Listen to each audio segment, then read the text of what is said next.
Welcome back, my friends, to the sweet spot where IT leaders share the insight with all leaders and others who want to lead. My name is Carlos Vargas, and as in every week, I have my two co-hosts, Howard Holton and Paul Lewis. Hey there. How you doing, guys? How's it going? Excellent. We're good. So let's talk Star Trek. Star Trek. So I was saying before we started recording that Leonard Nimoy was the only person chosen by Roddenberry to be principal in the cast. He was insistent that he be Spock, and the first cast was fired by the network, and Roddenberry insisted that Nimoy stay, and then the cast that we ended up liking, kind of got their parts.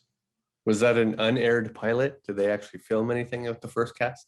I don't know. I don't know how far they got. I really didn't pay attention.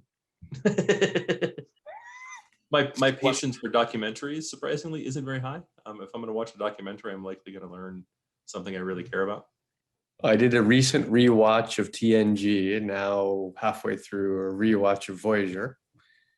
I'm not sure I'll do the other season, the other parts, because I watch them in real time. Like I watch Picard in real time and Enterprise in real time. Good stuff. TNG, I thoroughly enjoyed it. TNG. Next Generation. You meant TOS. No, I did not watch TOS. I just recently watched TNG. Oh. But I can rewatch TOS. It's a much shorter set of episodes. It is. Also, like the thing I love most about the original series is how poorly funded they were. Yeah. Right? Because they bring stuff from home, stick some glitter on it, wrap it in aluminum foil, and then put it on the set. Right? Oh, look, it's a toaster. Right. Oh, I believe that tool that they're using is an egg beater or a hand drill or. Right, that was kind of my favorite part, was identifying the crap they brought from home to dress up and put on the set because they had no money. Right. And from that spawned, as I would say, as much a cultural revolution as Star Wars did, a decade later. The lesson learned is you can paint anything silver and green, it now becomes alien. Yeah, now becomes alien technology. And done. Yeah. I did find it bizarre, like as an adult on a rewatch, how sexually compatible Kirk was with so many alien species. So strange. That seemed really odd to me. Right? Every hominid is the same makeup, apparently. Well, and is there like just a string of bastards left throughout the galaxy? All violations of the Prime Directive? Or did the Prime Directive not really exist until Kirk started leaving bastards throughout the universe? No, I'm sorry. We now have a rule applies to all of Starfleet. It's the Prime Directive with an asterisk. So I just watched the Voyager episode where her Vulcan second in command is actually 100 years old and actually was a junior ensign when Sulu was captain of one of the ships. And they went back in time and, back in his memory. And then she talked about how Cowboy, that original Kirk, Sulu, Chekhov sort of crowd was, and that the Prime Directive was a secondary concern versus the primary concern of the current series. See, all you're doing is feeding my theory. It moved up to the primary directive just because of Kirk and his untold bastards affecting. That's right. It was a cowboy environment. She said they would have been kicked out of the Federation by now. So it looked like there was some conflict across different places, ages, location, cast members. So Kirk versus Spock. Yeah. So what do you think about that? Talking kind of the business strategy versus the IT strategy, right? The topic of the day. What do you do when the business strategy and the IT strategy don't meet in the middle, right? They don't align. There's that conflict. I'm sure we've all seen it, right? Especially in things like cybersecurity. Why do I have to pay for this? It doesn't advance the business's goal of making more money or increasing revenue or decreasing costs or adding efficiency or engaging new markets and new customer segments. What do you think, Paul? There is a real reason why things like cybersecurity report to the board versus reporting to the executive team, right? That there's a subcommittee in the board that is concerned with risk and reputation. and what the impact might be and where you need to spend money to support that. And I agree, security is one of those things where there's sometimes opposing views between the command structure, right? The executive team and the technology team, but sometimes it's even more base, like keep the lights on, right? All the money you spend to replace a piece of infrastructure that's shared, as an example, I'm replacing a storage frame. Well, that I have multiple line of businesses that use that particular frame, right? Or I'm implementing backup software for the purpose of the enterprise. Well, that everybody has that piece of that pie, and nobody wants to pay for that. So all those keep the lights on type spend, or just we'll call the minimum floor spend, is always up for debate and always an issue. Sort of command structure down and technology up. And those things aren't really even part of our IT strategy, right? Other than they're have to haves, right? It's table stakes to even develop a strategy. If I don't have the things that enable basic business continuity, like basic data protection, basic security tools, then I also don't have time for a strategy. I've got too much work necessary to fix those things and kind of right the ship, because we're taking on water. Right.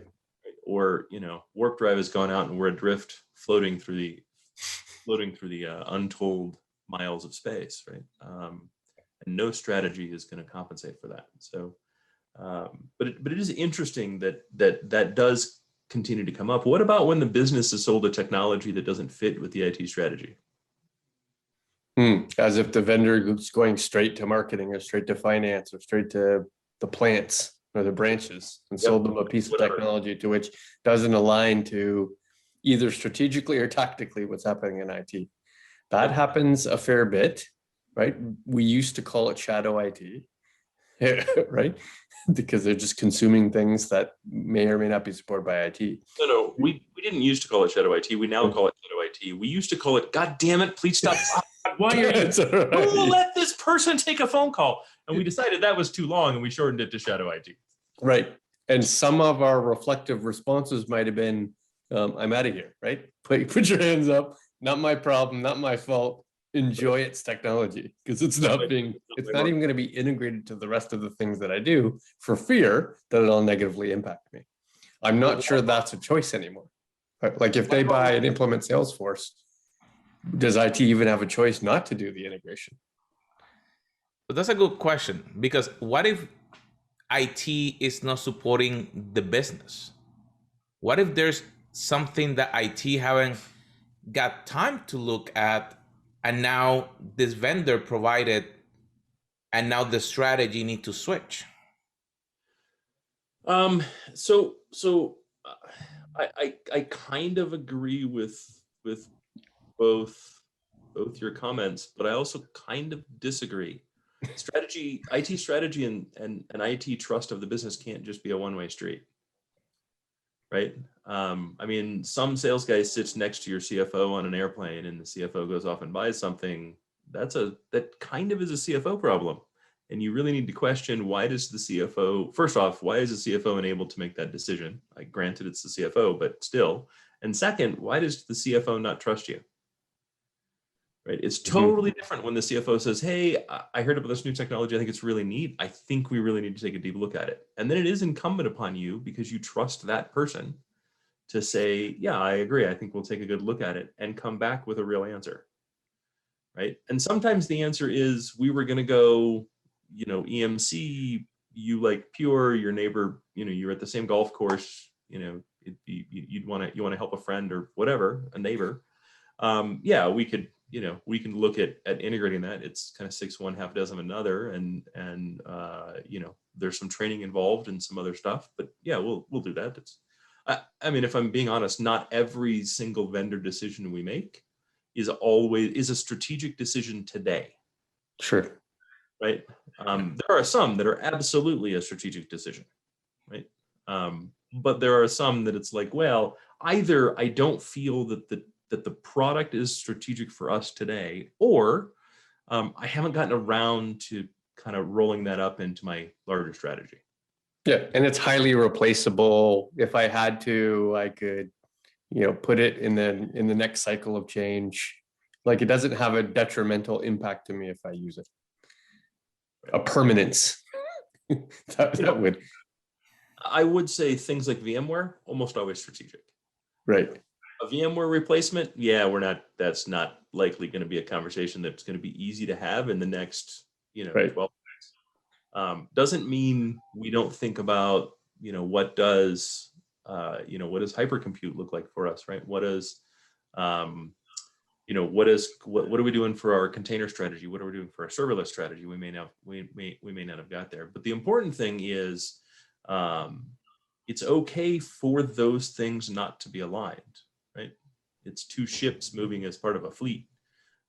They will get out of alignment. They will have different objectives from time to time, but ultimately they should be small different objectives. They should be small course adjustments that allow you to bring it back in. And you should have enough trust with your peers to kind of enable that conversation, right? In fact, I ultimately see shadow IT as beneficial to IT, right? I see it as you had $100 million IT spend. Now you have a $300 million IT spend. The only difference is you don't let those decisions go without a desire in part for them to want you to be part of the decision-making process, you being CIO, in that you've provided them some sort of foundational layer to say, yeah, it makes sense for you to go and invest in your own dime in these kind of technologies. Just make sure before you do that, here's how you connect to my security framework. Here's how you integrate data. Oh, by the way, when you buy something, make sure that you really can access the data outside of the application side. So you have to give them a set of sort of foundations to say, go ahead and buy something, but at least make these other things true so that it can play in the rest of the world. Yeah, so you're enabling them in many ways, right? Giving them a foundation of free spend of their own money. So we've talked a bit about product versus projects, right? Mm-hmm. We want to release an MVP. The value of an MVP is the faster you put it in the hands of the user, the more course correction you can get, the more feedback you can get, and ensure that you're continuing to hit that target. Shadow IT is the net result of not doing that, right? Shadow IT is the net result of not providing whatever the user needed, right? The user customer needed, even if they never asked, because that's also entirely reasonable. And ultimately, shadow IT is the result of some sort of lack of trust. Mm-hmm. I don't trust that IT will listen. I don't trust that IT will respond. I don't trust that IT will do it fast enough, right? I don't trust that IT will actually, take my suggestion, whatever it happens to be. Right? I don't trust that IT even knows what we do. Right? Marketing is a really good example, right? I think marketing is probably the area that I see the most shadow IT, because they kind of use whatever tool and service they want to use at the moment, and they feel that it's disconnected and doesn't really, like, we're just storing graphics, we're just doing emails, right? We're just doing mass mailings. What does that have to do with security? Right. Those kind of things. And really should be viewed as an opportunity to reflect on yourself. Mm. Did we do something that was not responsive to our customer, that didn't meet our customer's needs, that forced them to go outside of IT, right? Is there something we can do better? And in a lot of cases, it's agility, right? In a lot of cases, IT is simply not fast enough. They're simply, right? They're seen as this, as a no firewall, where anything we ask of IT, they just say, no, we don't have time. In which case, you need to reflect on that and determine, is that true? And is there a better way to do this? Right. And in many cases, right, I see a lot of companies. It's very easy for us to go, we work with companies that invest, and it's very easy for us to look and go, well, my company invests properly, and therefore I don't really have these issues, or I have a way to remediate these issues. But not everybody has that, right? Mm-hmm. And that's where it's incumbent upon a CIO to really frame things properly to the business. Look, you have untold amounts of risk, and that risk comes from your failure to invest in technology. Whether you realize it or not, you're still spending the money. Right? You're spending the money and you're adding risk because you're not investing in IT. We don't have the ability to respond to these things, and therefore you're just letting people add risk. And that risk is going to bite you with GDPR, with CCPA, with HIPAA regulations, with all these other regulations, right? And you find that in org model issues, right, where the CIO is reporting to the CFO, and therefore they're much more likely to be command and control. They're much more likely to be squeezed in the IT budgets And therefore, there's not even any ability to acquire something outside of sort of keeping the lights on, right? So if they did want to buy a Salesforce implementation that is, measured in the millions, or an SAP environment that's measured in the hundreds of millions, well, there is nothing in the $15 million IT budget to do that. Therefore, in many ways, the only ability to make those purchases is by partnering, right? To say, listen, you need to find money within your own budget or within your own CEO negotiations to create that level of innovation. You just need to make sure that you are part of the decision-making process, part of the project to deliver on the awesome IT value, because they trust your opinion in IT, right? They trust that IT is complex and that you have the expertise to implement that through the organization. And please remember, IT is information technology, not infrastructure technology. Right. There's a lot of IT departments that are still running where all they really do is the things related to infrastructure. They manage the network, right. They manage the Windows Active Directory, they manage the email. Right. But when it comes to the corporate applications, they don't manage the corporate applications, right? And they have anything from some influence to complete ignorance. Right. And oftentimes they're okay with it, right? Not my circus, not my monkeys is kind of the way they look at it. But in fact, the job of IT is information technology. Mm-hmm. That's all of it. There is nothing that's excluded, right? Right. The software developed by your internal software developers is not excluded. Right. It is all purview, and you need to be a part of the conversation. So you're bringing a good point that goes to our title, because then you're gonna have some departments that are in technically a fight, a conflict. How, as a leader, then you bring those two to the table? You just mentioned something that, hey, that's not my monkey. You deal with it. That's your problem. You went and you bought something else, but it can affect the stability, security, or even the reputation of the corporation. And a CEO not gonna care who bought it at the end of the day, or the board. So it's actually really simple. I'm never in conflict with the people. I'm in conflict with the problem, and we're in conflict with the problem together. Right?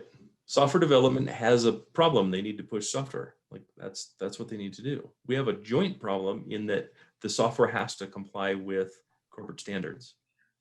Right? So yeah, there's conflict, but the conflict isn't with the people. I don't have a conflict with the software development lead or the CTO or anyone else. I have a conflict with the problem, which is it needs to comply with software. It needs to comply with our corporate security standards. Mm-hmm. Right? It needs to comply with our corporate release standards. It needs to comply with our privacy policies, our governance, and our compliance policies. I don't have a conflict with you as the decision maker who bought Salesforce, right? And so if I go in it with the mentality that my conflict is with the problem itself, and we need to work together to solve the problem, right? Then it's really about achieving understanding on the collaboration necessary to accomplish the problem, right? Every time you walk into the room, girding up your loins to fight the other person and the decision they made, you're setting out to lose. You're never going to be the good guy at the end of that, right? Even if you get what you want, what they're going to do is they're going to leave, and the thought in their head is, well, I'm never doing that again. Which doesn't mean I'm not making the buying decision again. It means I'm never telling IT when I've made the buying decision again. Right. Versus if you walk into it together and you go, and your goal is to solve the challenge created, solve the problem that was created, right? Then they leave and they go, oh, that actually was good. Next time I'm going to involve IT earlier so we don't have to have a conversation after the fact. So I have to make the change after the fact. It's the difference between where is the conflict? Is the conflict with the person, or is the conflict with the business challenge that's been created? Yep, it's the enablement conversation. In fact, if we take an example outside of IT, we talk about an example within sales. The three of us have spent a good portion of our time in front of customers trying to get them to buy things to which our company sells, right? However, easily 75% of our conversations with clients isn't about things that we sell, right? It is about them. It is about their organization. It is about their process. It is about their personal career paths, right? Because we're building a trust, we're building a foundation. We want to be the first call when they have a problem. From that first call, we sell some products. Same kind of thing in this IT versus business strategic conversations. We want the business to appreciate IT should be their first call and be participating in the success of any IT project, whether or not IT is either sponsoring, funding, or participating in the project. I liken it to the same problem. I'd like to give you two rules, actually, Yep. as audience members, especially those in internal IT. You have two jobs. Your first job is to be a salesperson. You're selling the value of IT. If you don't understand the value of IT, you need to learn the value of it, right? Your IT department specifically, right? The services, solutions, and most importantly, thought leadership you provide. Right? All of that should build trust. So you're always a salesperson. And then second is you need to use the improv rules, right? You are allowed to say yes and no but, right? Right. You don't just close a door by ever saying no. Right. You are totally allowed to say no, but no, we're not going to buy that. But we do have this other tool that's used by other by other business units that seems to solve that problem. Would you take a look at that? Can we set up a demo? Right? Can I connect you with that business unit that's actually solved that challenge already using whatever? Right? Or yes, we can do that. And we'd like to talk about how we're securing it, how we're enabling single sign-on, right? How we're enabling training, right? How do we support it? Yes, and we'd like to really, talk to the sales team and make sure we build that relationship. Yes, and we'd like to help you with procurement. Yes, and we'd like to add it to our catalog, right? You're never allowed to just say yes. We're not order takers. You're never allowed to just say no. We're not the firewall, right? We are a trusted partner to the business. We are their technical experts. And the best way you cannot do that, the best way you can destroy that trust is by simply being an order taker and saying yes, or just saying no. So you just mentioned something interesting. So how do you then say the yes without saying yes? Yes, and. There's always an and. Yeah, there's always a modifier. I'm happy to do what you're suggesting. We might do it slightly differently. And by slightly, it might be completely differently, but at least it'll still get to the objective. Right. But the important part is yes and means I'm a peer. Right. Every time, yes and means I'm a peer. Yeah, yes alone means I'm subservient. So is it like you're trying to bring them into that you're going to help them and then you're going to guide them with that yes? So yes, I'm willing to help you. And then you bring them to a different solution. So in that way, it's not a no, it's a yes, and let me guide you to what I think that it may meet your need and how we can help you in a better way. And in that way, it's not a direct no. No, but it might even be yes, we can absolutely do that solution, right? It absolutely could be, we're going to buy Salesforce. Yes, absolutely, we'll help you with the Salesforce. And let us get integrated to make sure that the security is set up, the single sign-on is set up. And did you know it integrates, like Salesforce has the ability to integrate with 35 internal tools that we use. So let's also work on those integrations so that we've got a more complete Salesforce. Right. Wouldn't it be better if this whole workflow is connected together? Yeah. Right. So I love typing instructions that seem like business instructions, and I use brackets all the time for the variable, right? So it's yes and variable value add, right? So if you just think about it that way, it really changes the conversation because you're no longer just taking an order, even if you're doing exactly what they asked. The and is where you insert the value add. The value add is the integrations. The value add is the single sign-on. The value add is security. The value add is ensuring that it's governed. The value add is ensuring that ultimately the corporate requirements are also met, right? Yes, and let us help you advertise it, right? Let us make this an officially supported corporate tool, right? And make you the hero of it. How about like these a lot of these are more tactical conversations you're having. How about a much more strategic one where the request is coming from the captain to say, I need you to go warp 15.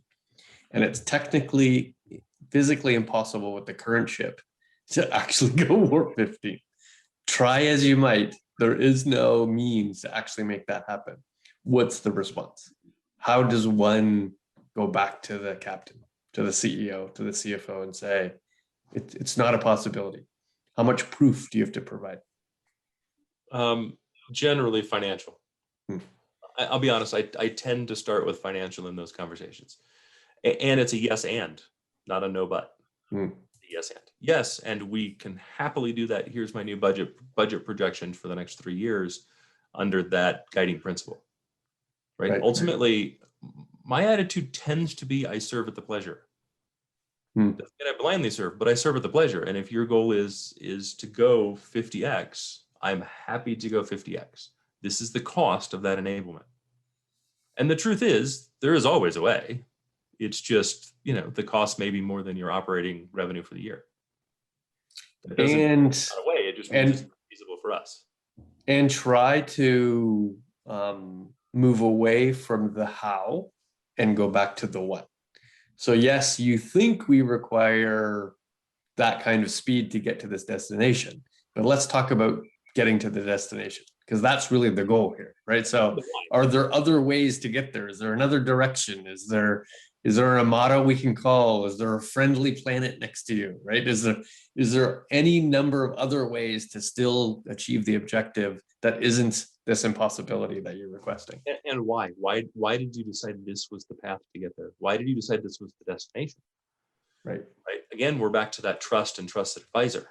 Right? If you're not in the room where it happens, you can't influence the decision. Right. And part of it is, after the fact, showing you should have been in the room where it happens. You could have helped make the decision, and you need to be aligned to the why. Your why and the business why have to align, right? Right. For those who don't listen to Simon Sinek, I'm really going to ask you to do so. He's got 1 million videos on YouTube. Start with the why, then leaders eat last. Right. Great. He's my favorite. He's hands down my favorite business author. I can't say enough good things about him. It's practical. He's very practical. Yeah. I love his infinite game theory. I don't know if you've watched that one at all. Mm-hmm. But I recommend the others first because I think they're better foundational. But the infinite game theory is my favorite discussion on business and kind of approaches to success, right? Because it's not just businesses that have infinite game theory; it's us as well. Your career is in fact an infinite game theory. Right. Career is not a day-to-day decision. Carlos? So this was a good one. Conflict for the ages. And we're going to be talking about this for ages. Because you know that someone will come in and say, well, I cannot work with those team or with those guys. And what's interesting thing, as Howard mentioned, it's not the person the problem. It's a situation. And when you try to work together to fix that situation, then you can eliminate that conflict. My friends, as every week, make sure that you subscribe, you share, and we'll see you on our next episode.